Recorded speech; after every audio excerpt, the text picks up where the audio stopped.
सो जय हिंद everyone, welcome back to the channel.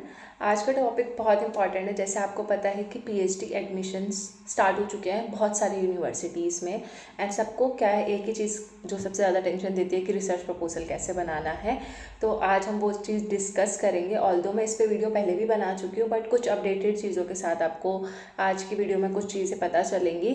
और आपको ये दिख रहा होगा 2 दिन के अंदर अंदर आप अपना रिसर्च प्रपोजल बहुत आराम से बना सकते हो। मैं तो हमेशा मेरे को, अगर आपके पास कंटेंट वगैरह है, सब कुछ है, आपने टॉपिक सोचा हुआ है, तो आपका आराम से सिर्फ 1 दिन लगेगा रिसर्च प्रपोजल में। अगर आप सुबह भी बैठो शाम तक ख़त्म। लेकिन ज़्यादा से ज़्यादा 2 दिन से ज़्यादा रिसर्च प्रपोजल को देने की ज़रूरत नहीं है। क्यों, वो भी हम आज की वीडियो में डिस्कस करेंगे। प्लस मैं आपको इंटरव्यू की थोड़ी बहुत टिप्स भी दूंगी, इससे रिलेटेड वीडियो भी है, बट मैं आपको बता दूंगी क्योंकि इंटरव्यू में कैसा पूछा जाता है उस बेसिस पे अगर आप रिसर्च प्रपोजल बनाओगे ना तो ज़्यादा बेनिफिशियल होगा। ठीक है, सो आपकी सारी टेंशन्स ख़त्म हो जाएंगी। आप बहुत सारी क्वेरीज आ रही थी, तो जितनी भी क्वेरीज है आई विल ट्राई कि मैं आज की वीडियो में सॉल्व करूँ। तो एंड तक वीडियो को देखना, और अगर एफर्ट्स अच्छे लगे तो लाइक ज़रूर से करके जाना। ठीक है, स्टार्ट करते हैं बेसिक्स से। तो बेसिक्स में आपको सबसे पहले पता है इंट्रोडक्शन लिखना होता है। तो इंट्रोडक्शन में जो आपका टाइटल है बस उसी को अपने वर्ड्स में एक्सप्लेन करना होता है। फॉर एग्जांपल, मेरा टाइटल है सिक्योरिटी इश्यूज, तो मैं सिक्योरिटी इश्यूज में आपका ऐसे इंट्रोडक्शन में पहले समझा दूंगी कि इस वर्ड सिक्योरिटी का क्या मतलब है, फिर सिक्योरिटी इश्यूज कौन कौन से चल रहे हैं। ठीक है, ट्रेडिशनल सिक्योरिटी इश्यूज कौन से थे, मॉडर्न सिक्योरिटी इश्यूज कौन से थे। और अगर मैं सिक्योरिटी इश्यूज को जेंडर के पॉइंट ऑफ व्यू से देख रही हूँ तो फिर मैं जेंडर का भी डाल दूंगी कि जेंडर इन सिक्योरिटी इश्यूज का क्या मतलब है, या जो वर्ड जेंडर है वो, मतलब किसी फेमस ऑथर का कोट लिख दिया मैंने सिक्योरिटी वर्ड को समझाने के लिए, सिक्योरिटी इश्यूज को समझाने के लिए। अपना मतलब अपना लिखने से अच्छा है कि आप किसी फेमस ऑथर को कोट कर दो। फेमस भी ना हो, मतलब कहीं पे आपने पढ़ा हो सिक्योरिटी इश्यूज की कोई डेफिनेशन, या यूएन ने कोई बताया हो, या किसी गवर्नमेंट ऑर्गेनाइजेशन में, तो उसको कोट करते हुए चलोगे तो ज्यादा बेटर है। और उसमें भी आप इंटेक्स साइटेशन में कोट करोगे तो ज्यादा और अच्छा लगेगा। ठीक है, तो अभी इंटेक्स साइटेशन, बिब्लियोग्राफी, ये सब वीडियो जो है आपको डिस्क्रिप्शन बॉक्स में मिल जाएगी। ज्यादा लंबा वीडियो नहीं है, मुश्किल से 10 मिनट की वीडियो है, सारी देख लेना। उसके अलावा इंट्रोडक्शन पे ध्यान दो। फिर हाइपोथेसिस बनाओ, अपना अच्छा हाइपोथेसिस को अच्छा रखो। ठीक है, हाइपोथेसिस में आपको एक अजम्पशन स्टेटमेंट होती है, तो वो मैंने बता चुकी हूँ ऑलरेडी कि हाइपोथेसिस क्या होता है। देन हाइपोथेसिस जो होगा उसी स्टेटमेंट को आपको क्वेश्चन की फॉर्म में लिखना है। जो स्टेटमेंट आपने हाइपोथेसिस में बनाया है उसको क्वेश्चन फॉर्म में लिख दो, तो वो आपका रिसर्च क्वेश्चन हो जाएगा, सिंपल। ठीक है, और रिसर्च क्वेश्चन में भी एक सेंट्रल क्वेश्चन होता है। अगर सप्लीमेंट्री डालना चाहते हो तो डालो, लेकिन जरूरी नहीं होता, कंपलसरी नहीं होता। लेकिन आप डालते हो तो आपका क्वालिटी ऑफ रिसर्च पेपर अच्छा होता है। तो सप्लीमेंट्री में ज्यादा से ज्यादा 2 क्वेश्चन डालोगे, बहुत इनफ है, 2 से ज्यादा डालने की जरूरत है नहीं। तो सबसे पहले आप अपना इंट्रोडक्शन, हाइपोथेसिस और रिसर्च क्वेश्चन बना लो। मतलब मान लो 40% आपका रिसर्च प्रपोजल ऐसे ही खत्म। ठीक है, क्योंकि अब जो रिसर्च क्वेश्चन बनेगा उसी में से आपके रिसर्च ऑब्जेक्टिव्स भी बनेंगे। ठीक है, रिसर्च ऑब्जेक्टिव्स पे मैंने अपने आप पूरा रिसर्च प्रपोजल आपको दिखाया हुआ है। तो रिसर्च ऑब्जेक्टिव्स, तो हाइपोथेसिस, रिसर्च क्वेश्चन और रिसर्च ऑब्जेक्टिव्स, तीनों में एक जैसे ही कंटेंट आता है ऑलमोस्ट, बस लिखने का तरीका अलग होता है। रिसर्च ऑब्जेक्टिव्स में मतलब आप 4 ऑब्जेक्टिव्स डाल सकते हो, और उसको मतलब इसी में से आप 4 पॉइंट्स निकाल लो और इसको ऑब्जेक्टिव्स में लिख दो।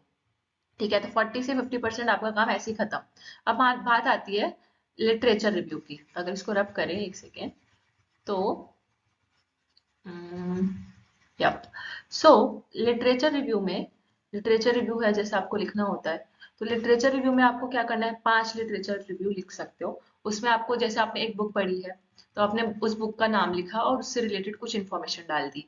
फिर लिखा, दूसरी बुक भी आपने पढ़ी, उस बुक का कोई चैप्टर पढ़ा, तो उसको साइट करने का तरीका अलग होता है। ठीक है, तो उस चैप्टर में से आपको जो इन्फॉर्मेशन मिली उस ऑथर ने जो बोला था वो।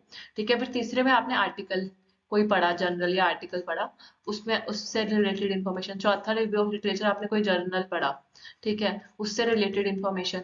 और पांचवे में आपने क्वेश्चन एडिटोरियल पढ़ा हुआ है, न्यूज़पेपर का है, या कॉन्फ्रेंस प्रोसीडिंग में, या वर्कशॉप, मतलब कुछ भी डाल सकते हो। अब क्या क्या चीजें हो सकती है रिव्यू ऑफ लिटरेचर में, आप क्या क्या चीजें पढ़ के डाल सकते हो, वो सब आपको एमएस वर्ड खुद ही बता देता है। जब आप एमएस वर्ड में इंडेक्स साइटेशन करोगे तो वो एमएस वर्ड में आपको बता ही देगा खुद ही कि आपको बिब्लियोग्राफी किस चीज से रिलेटेड डालनी है। इसके ऊपर वीडियो ऑलरेडी है। ये हो गया आपका बेसिक्स। अब इतना भी काम कर लोगे ना तो review of literature main content होता है आपका, राइट। उसमें आपको मुश्किल से कितना टाइम लगेगा, अगर आपके पास कंटेंट है, आपके पास बुक है, आपको सब पता है, तो मुश्किल से मैंने को नहीं लगता 2 या 3 घंटे से ज्यादा उसको अपने वर्ड्स में लिखने में लगता है। ठीक है, तो आप रिव्यू ऑफ लिटरेचर आराम से लिख सकते हो। जो इंट्रोडक्शन वगैरह चीजें हैं वो भी आपका मुश्किल से 1 घंटा लगेगा। उसको अगर आपके दिमाग में कंसेप्चुअल क्लैरिटी है अपने टाइटल को लेकर, तो आप हाइपोथेसिस वगैरह बना लोगे। लास्ट में एक होता है चैप्टराइजेशन। ठीक है, चैप्टराइजेशन में क्या होता है, कम से कम आपको 5 चैप्टर लिखने होते हैं। 5 चैप्टर में जो पहला होता है वो इंट्रोडक्शन होता है, और जो 5th चैप्टर होता है वो कंक्लूजन होता है। तो वो भी आप लिख सकते हो। फर्स्ट इंट्रोडक्शन लिख दिया, लास्ट में कंक्लूजन लिख दिया, और बीच के 3 चैप्टर आप अपनी तरफ से लिख लो कुछ भी। ठीक है, जो आपके टॉपिक से रिलेटेड है। जैसे आप सोचो कि मैं ऑथर हूँ और मुझे ये 3 चैप्टर्स लिखने हैं, तो वो हो गया। तो ये भी बहुत इजी रहता है, हर चैप्टर को 2-2 लाइन में एक्सप्लेन कर दो, या फिर नहीं भी करना तो सिर्फ चैप्टर का नाम भी लिख दो, चलेगा। ठीक है, सो अब डिस्कस करते हैं main part of the video. So number of pages आप 10 पेज रख सकते हो, मतलब जो लास्ट के एक पेज होता है, लास्ट के 2 पेजेस या मुश्किल से एक पेज में आपकी बिब्लियोग्राफी होती है, तो उसको मिला के मैं 10 पेज बोल रही हूँ। वैसे अगर आप 8 से 9 पेजेस रखते हो तो भी बहुत सफिशिएंट है, क्योंकि आपका रिसर्च प्रपोजल कोई नहीं पढ़ता, पहली बता रही हूँ। पैनल के पास इतना टाइम नहीं है कि वो आपका रिसर्च प्रपोजल पढ़ने बैठे, वो सिर्फ हेडिंग हेडिंग देखते हैं। फिर चाहे आपने उसके अंदर कुछ भी लिखा हो। तभी तो मैं बोल रही थी कि 2 दिन के अंदर आराम से बन जाएगा। आप मतलब बहुत लोग होते हैं एकदम सीरियस होकर बनाने लग जाते हैं, जब मैं कह रही हूँ वो पढ़ेंगे ही नहीं, क्योंकि मैं अपने एक्सपीरियंस से ही बोल रही हूँ ना। तो वो नहीं पढ़ते, वो सिर्फ हेडिंग पढ़ते हैं। ठीक है, अभी जब इंटरव्यू टिप्स बताऊंगी तब आपको पता चलेगा। रिव्यू ऑफ लिटरेचर में आप 5 डालो, सफिशियंट है। 5 से 6, या मतलब 7 से ज्यादा तो मत ही करना। ठीक है, 5-6 डाल दिए इनफ है। 7 भी डाल लो अगर आपके पास कुछ ज्यादा ही अच्छे बच्चे हो और आपने बहुत सारी चीजें पढ़ी हुई हैं तो। देन नंबर ऑफ बिब्लियोग्राफी 10 काफी है, 10 से 15 के बीच में हो, 10 आइडियल माना जाता है। ठीक है, फिर हाइपोथेसिस, रिसर्च क्वेश्चन और रिसर्च ऑब्जेक्टिव्स, यहाँ से क्वेश्चन पूछे जाते हैं, तो इसको आप अच्छे से प्रिपेयर करके रखना। ठीक है, तो इसी में से हाइपोथेसिस वो सबसे पहले आपका जो पेज टर्न करेंगे आपके रिसर्च प्रपोजल का, तो या तो वो हाइपोथेसिस देखेंगे, या रिसर्च क्वेश्चन देख लेंगे, या रिसर्च ऑब्जेक्टिव्स देखेंगे। तीनों का कंटेंट ऑलमोस्ट ऑलमोस्ट सेम ही होता है, तो इसलिए। ठीक है, तो ये मैंने आपको बता दिया कितना क्या होता है। ठीक है, 10 बिब्लियोग्राफी सफिशिएंट है। अगर क्योंकि अगर बिब्लियोग्राफी में से क्वेश्चन पूछ लिया ना कि आपने इस बिब्लियोग्राफी में क्या पढ़ा है, जो इसके अंदर डाला है, तो फिर फंस जाओगे अगर ज्यादा डाल दोगे तो। इससे अच्छा 10-15 डालो। ठीक है, जो थोड़ा थोड़ा आपको सबके बारे में थोड़ा थोड़ा याद रह जाए। और और उसके अलावा जैसे थीमेटिक रिव्यू ऑफ लिटरेचर भी आप कर सकते हो। जैसे मैंने अभी आपको बताया ना कि एक बुक का नाम लिखा, उसकी थोड़ी सी समरी, फिर दूसरा बुक ये। तो एक ये होता है पहला तरीका रिव्यू ऑफ लिटरेचर करने का। ठीक है, दूसरा तरीका ये हो सकता है theme wise review of literature, जो मैंने आपको अपनी वीडियो में ऑलरेडी बता चुकी हूँ, जो मैंने अपना रिसर्च प्रपोजल दिखाया था। जिसमें आपको theme wise review of literature लिखना होता है। आप मतलब कैसे भी कर सकते हो, इसको ज्यादा प्रिफर किया जाता है although thematic review of literature को। लेकिन जैसे कि मैंने बताया कि जो आपका रिसर्च प्रपोजल है उससे ज्यादा आपका इंटरव्यू मैटर करता है पीएचडी एडमिशन के लिए। ठीक है, रिसर्च प्रपोजल का रोल होता है सिर्फ फॉर्मेट तक और आपके हाइपोथेसिस वगैरह तक। तो आपको जो इजी लगे आप वो कर सकते हो, थीमेटिक करोगे, और अगर आपको आता है थीमेटिक तो बहुत अच्छा है। नहीं आता तो मैंने आपको अपनी वीडियो में सिखा चुकी हूँ। हर वीडियो मतलब मुश्किल से 15 मिनट की, 6 मिनट, 10 मिनट ऐसे करके वीडियोस बनाई हुई हैं। सबका लिंक आपको डिस्क्रिप्शन में मिल जाएगा। अभी मैं वीडियोस भी दिखा देती हूँ आपको कौन कौन सी वीडियोस हैं, तो वो अभी थोड़ी देर रुक जाओ। तो वो लिंक आपको डिस्क्रिप्शन में मिल जाएगा। प्लेलिस्ट बना रखी है पूरी की पूरी, प्लेलिस्ट में लाइन वाइज चीजें डाल रखी हैं सब। ठीक है, देन बात करते हैं इंटरव्यू टिप्स की। तो इंटरव्यू टिप्स में सबसे पहले तो अगर जैसे वो बोलते हैं ना इंट्रोड्यूस योर टाइटल, या आपके टाइटल में से ही सवाल पूछेंगे, तो जो आप आंसर दोगे ना उसी आंसर के बेसिस पे नेक्स्ट क्वेश्चन आपके सामने रखा जाएगा। ठीक है, फिर जो नेक्स्ट क्वेश्चन का जो आप आंसर दोगे उसी आंसर के बेसिस पे अगला क्वेश्चन आपके सामने आएगा।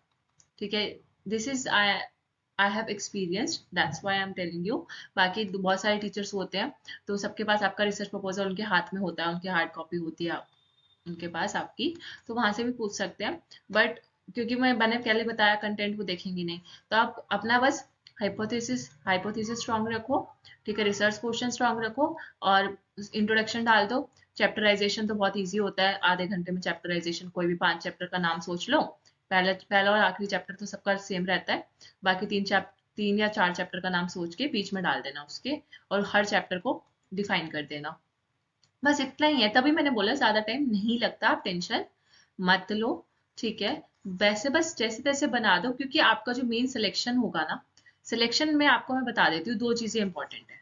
एक तो आप वहां पे जाके आंसर कैसे दे रहे हो, दूसरा आपका रिसर्च प्रपोजल का फॉर्मेट। ठीक है, फॉर्मेट यानी कि कि आपने सब कुछ ऑर्डर में लिखा हुआ है, पहले इंट्रोडक्शन लिखा है, फिर आपने हाइपोथेसिस है, फिर रिसर्च क्वेश्चन है, फिर रिसर्च मेथोडोलॉजी लिखी हुई है, फिर आपने रिव्यू ऑफ लिटरेचर डाला हुआ है, रिव्यू ऑफ लिटरेचर के बाद लास्ट में कंक्लूजन और लास्ट में फिर चैप्टराइजेशन डाला हुआ है। अच्छा, कंक्लूजन तो नहीं लिखते, ठीक है, रिसर्च प्रपोजल में कभी भी कंक्लूजन नहीं लिखते, तो आप वो मत लिखना, क्योंकि अभी अभी आप प्रपोज कर रहे हो, ठीक है, अभी आप बता रहे हो कि I will do this, I have not done this, ठीक है, तो विल का यूज कर रहे हो, फ्यूचर टेंस का यूज कर रहे हो। तो आप पहले से कंक्लूड कैसे कर सकते हो अपनी रिसर्च को, जब आपने रिसर्च की नहीं है अभी तक? अभी तो आप बता रहे हो कि मैं इस टॉपिक में रिसर्च करना चाहता हूँ, तो कंक्लूजन नहीं होता। तो फॉर्मेट मैटर करता है, फॉर्मेट के लिए मैंने वीडियो भी बनाई है, मैं आपको दिखा देती हूँ। एक सेकेंड। जैसे how to choose your research topic में मैंने वीडियो बनाया हुआ है कि आपको रिसर्च टॉपिक चूज कैसे करना है, ठीक है, तो आप वहां से ये वीडियो देख सकते हो। फिर दूसरा वीडियो मैंने इस पे बनाया हुआ है कि 100% guaranteed high score, how to make a good research proposal. इस वीडियो में मैंने अपना खुद का रिसर्च प्रपोजल दिखाया हुआ है कि मैंने कैसे बनाया है। तो मैंने MS वर्ड पे पूरा आपको फॉर्मेट के साथ अपना खुद का प्रपोजल दिखाया है, प्लस टेलीग्राम पे भी उसको भेजा हुआ है। देन देन हम बात करें प्लेजरिज्म की, क्योंकि प्लेजरिज्म बहुत बहुत इंपॉर्टेंट है। अगर प्लेजरिज्म आपका आता है तो आपका इंटरव्यू ही नहीं होगा, आपको वहीं पे इंटरव्यू से पहले ही रिजेक्ट कर देंगे वो, कि इतना प्लेजरिज्म रिसर्च प्रपोजल में अगर डाला हुआ है। तो प्लेजरिज्म कैसे ना आए, तो मिनिमम मतलब 10%, 8% से ज्यादा प्लेजरिज्म नहीं होना चाहिए, ठीक है। अब तो और भी कम कर दिया, 5% कुछ कर दिया, अलग अलग यूनिवर्सिटी से वैरी करता है ये, ठीक है। तो मैंने आपको उसमें दिखाया हुआ है, मैंने खुद का एक्सपीरियंस शेयर किया है, और 100% गारंटीड है। अगर आप ऐसे इंटेक्स साइटेशन और बिब्लियोग्राफी या रेफरेंसेस डालते हो तो आपका रिसर्च प्रपोजल रिजेक्ट नहीं होगा, ठीक है। तो आप ऐसे रेफरेंसेस वगैरह वहां पे इस वीडियो में जाके देख लेना। उसके अलावा ये PhD इंटरव्यू में कैसे सवाल पूछे जाते हैं वो भी मैंने आपको पूरा बताया हुआ है। यहाँ पे भी मैंने बहुत चीजें बता दी, लेकिन वहां पे मैंने डिटेल में बताई है कि मेरे से क्या क्या सवाल पूछे गए थे। उसके अलावा मैंने कौन कौन सी मिस्टेक्स नहीं करनी चाहिए। तो जैसे मेरे 2 इंटरव्यूज हुए थे, तो मैंने क्या गलतियां की जिसकी वजह से मेरे सिलेक्शन के चांसेस कम हो गए, ठीक है, तो वो भी मैंने बताई हैं। और बाकी सिर्फ अपना नहीं, बहुत सारे बच्चों से जो मेरे जूनियर्स हैं या सीनियर्स हैं, ठीक है, जिनका PhD में ऑलरेडी हो चुका है, उन सब से पूछ के ये वीडियो बनाई है दोनों, ठीक है, इंटरव्यू के क्वेश्चंस की। तो आपको ये बहुत हेल्पफुल होंगी, ठीक है। फिर इसके बाद तो कुछ नहीं, बस thank you so much for watching, and you can join my Telegram group learningmantra.vp। वहां पे मैंने आपको सारी क्वेरीज में, आप जो भी क्वेरी हो आप DM कर सकते हो।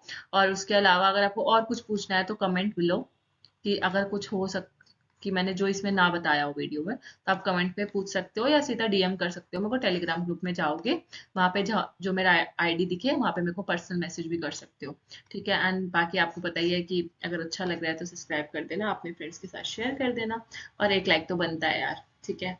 सो मिलते हैं नेक्स्ट वीडियो में, तब तक के लिए टेक केयर, गुड बाय।